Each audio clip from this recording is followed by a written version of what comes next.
never saw the light of day. The Auburn Cofferdam in Auburn, California is one of those projects. Proposed as a way to control flooding on the American River, the concept of the Auburn Dam was officially born in 1950. It took 18 years for construction to finally get off the ground, and it began with a $5.1 million diversion tunnel to reroute the American River through the mountainside. But everything came to a halt in 1975. A 5.7 magnitude earthquake hit the Sierra Nevada area about 50 miles north of the Auburn Dam. Engineers and geologists were concerned that their beloved dam wouldn't survive a similar earthquake. So they put the kibosh on the project until they could figure something out. By 1979, workers had a foundation and an earthen cofferdam made out of clay, sand, and soil. It seemed as though things were finally starting to get somewhere, but unprecedented rainfall in 1986 proved otherwise. Water quickly filled the Auburn Cofferdam to the point that its storage and diversion capacity was exceeded.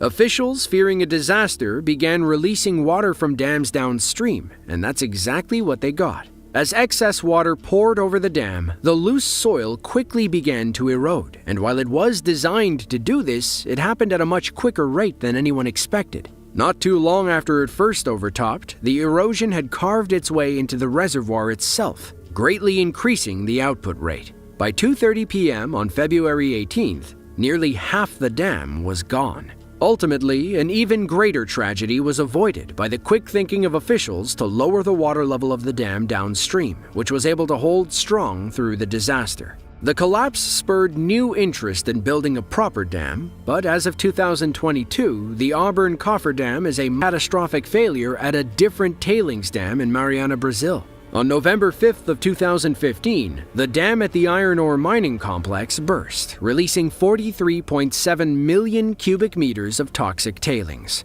The sludge infected the Doce River and eventually traveled 425 miles through several waterways. The sludge even reached the Atlantic Ocean 17 days after the collapse. By then, the damage was already done. Left with polluted water supplies, towns and villages up and down the Doce River were in a humanitarian crisis. The downstream villages of Bento Rodrigues and Paracatu de Baixo took the brunt of the damage, with 19 people losing their lives in the flood. Unfortunately, Bento is only accessible via unpaved backroads. Once they were covered in mud and sludge, firefighters couldn't get into the town to rescue anybody. The dam was owned by a company called Samarco. Meanwhile, Samarco is jointly owned by Vale and BHP Billiton, the Australian mining company. The government brought manslaughter and environmental damage charges against 21 Samarco executives a year later. Then, things got worse when a leaked report from 2013 indicated structural issues